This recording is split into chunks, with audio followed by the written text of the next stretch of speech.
Welcome to your pre-assessment guide for winch and skidding. This is a guide to help you prepare for your assessment, and today to do that we're joined by Michael Crutchley. Hello. Who's a registered MPTC assessor and Lantra trainer, plus he has 20 years experience as a contractor in the forest industry, so we'll be picking his brains today. My name is Sarah Chapman and I'm from MJ Woodland Services, and we're going to guide you through a series of 3 videos on the winch and skidding. And this is a guide to help you prepare for your assessment, demonstrating good practice techniques and the knowledge needed. These videos have been made possible through the support of an innovative training scheme called Forestry Focused Future, and today we are supported by Gareth Davis from Coy Cymru through the use of his site. These videos are a guide to help prepare you for your assessment, but you should always seek formal training and use your qualification guidance, which is what you're issued by your assessment centre before taking an assessment. Right, we've moved on to video 3 in the series for using the winch and skidder, and in this one we're actually going to do some driving and demonstrate the techniques used and good practice. Okay, so we've come back into the woodland now. Normally for this we'd drive right up close to the trees, but so opportunity to see me actually doing some work, I'll hang a bit further back and pull the rope out, put down so the winch plate's nice and level, something to actually, hopefully something to grip into the ground when you actually go. Handbrakes on the tractor. So what I want to do now, I've got the chains, got the rope, we'll go out gently to where we're actually going to do the choker in.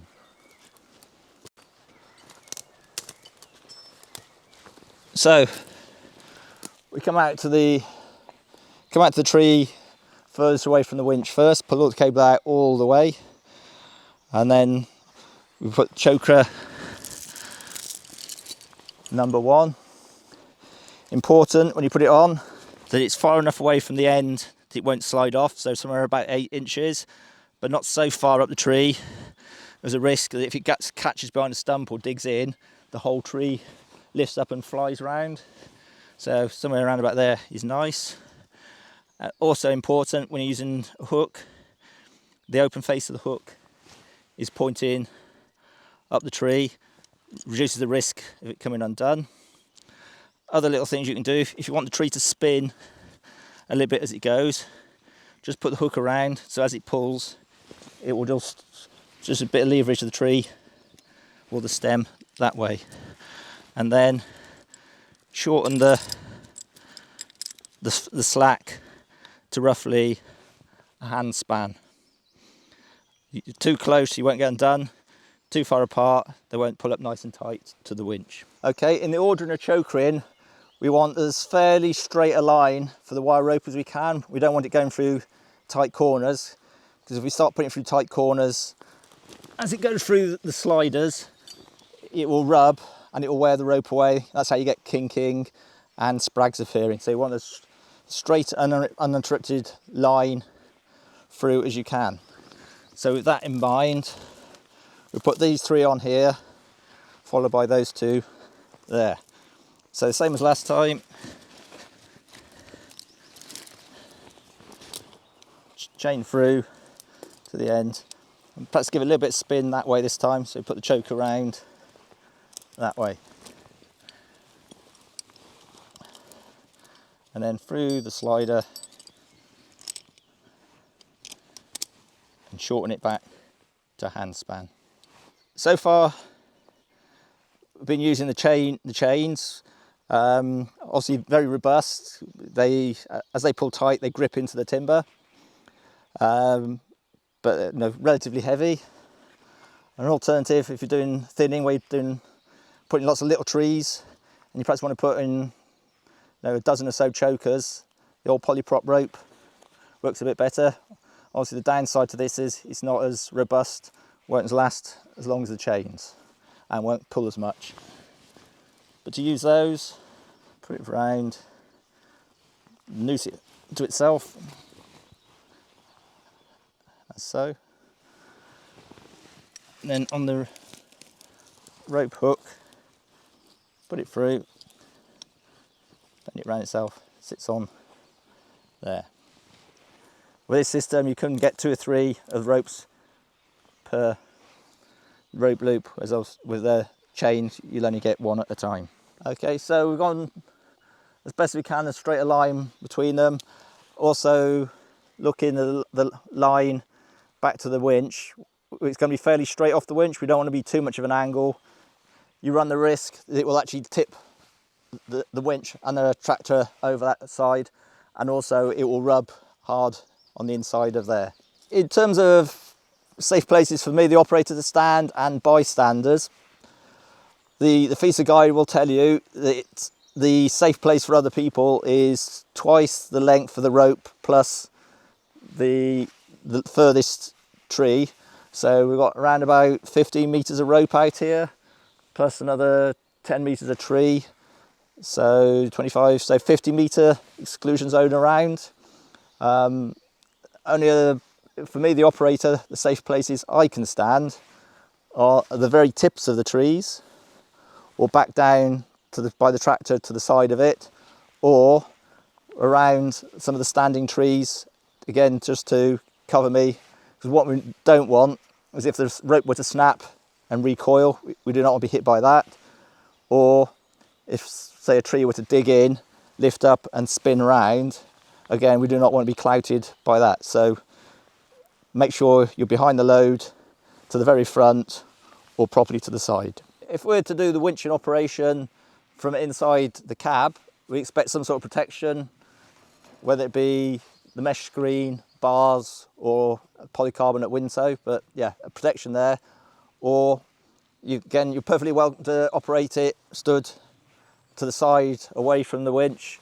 This is especially the case if you've got the old-fashioned pull on a piece of rope ones, where you will have to stand by it and pull it because you can't operate it from anywhere else. We're all a bit 21st century remote control, but even so, still stand somewhere safe, because even this isn't going to protect me. And also, when we're looking at our choking, we're looking, they're actually all going to come down a nice smooth path. There are no big stumps in the way. We're not going to try and pull them through trees. So as you can see here, nice run through, no big stumps, and we're not going to rub against any of the standing trees. This is just to point out actually the limitations of winch, in that you will never winch these out. You can't winch trees through 90 degrees through standing trees. These are going to have to be cut and pulled through, because the way they've been presented, they're not going to come out any sensible fashion.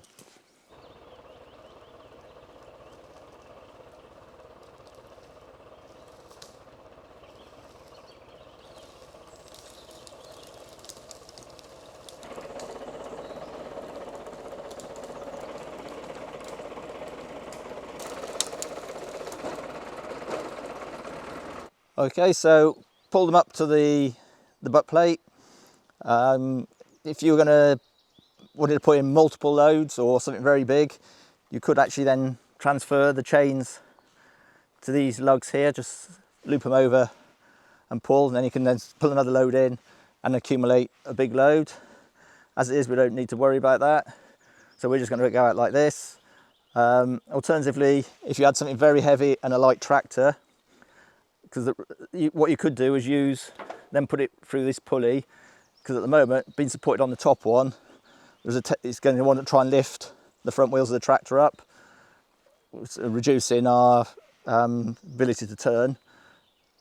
So yeah, if it's something heavier, we'd use the bottom pulley. We've only got a small load on here, so this tractor is more than capable of managing this, so we don't need to worry about that. So I brought in, I'm happy with my load. What I'm going to do now is get into the tractor, lift the butt plate up, front lift arms up, put it into gear. Very important, turn the PTO off, because the PTO is now going to be some crazy angle and everyone hates to hear that clatter, clatter, clatter. So PTO off before you drive, and then carefully out down to the landing, where we will then detach the load.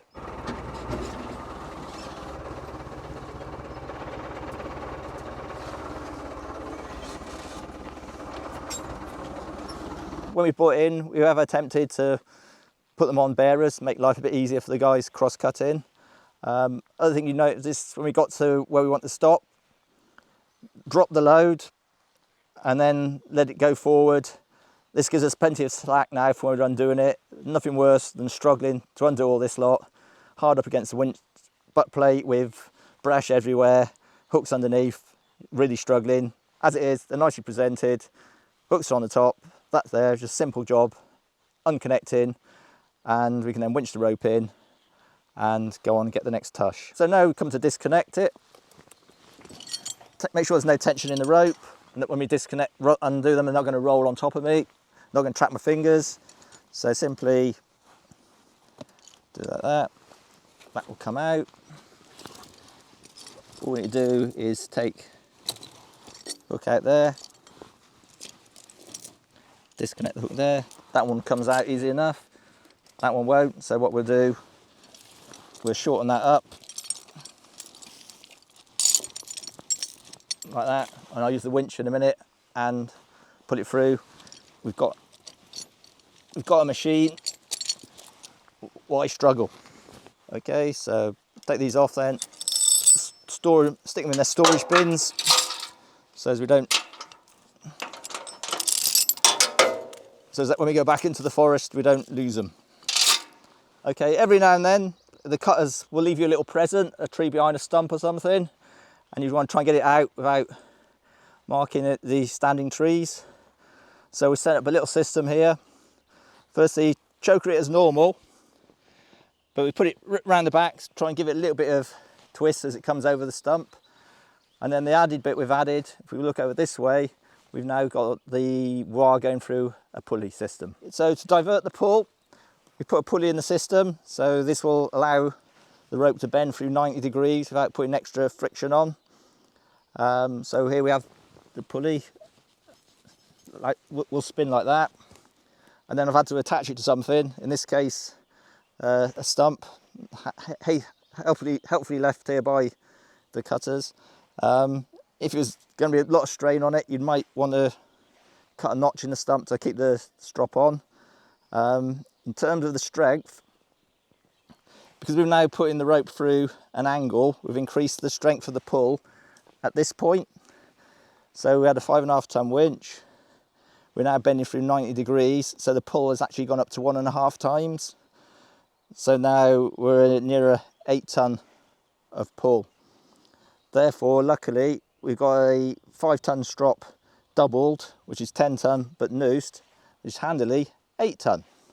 And then again, the pulley is a 10 ton pulley, so everything is in spec. Only thing we don't know is the weight of what we pull in and the strength of the stump. But again, the stump's fairly not long felled and is bigger than the tree we're going to pull, so hopefully we've got plenty of strength there. But just in case, what we want to make sure of, we'd stand outside the triangle of death or doom, so we do not inside the bite of the rope. So if this stump was to fail, the strop was to fail, or the pulley, and the wire went that way, we're not going to be inside there to get chopped in half. So we stand to the safe side.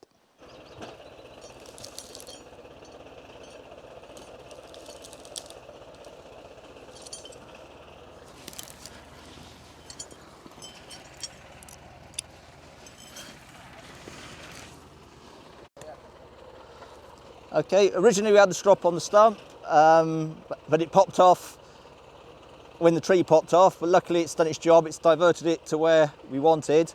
So now it's on a much more secure anchor around the tree. Hopefully this big boy's not going anywhere, and we just bring it in on again.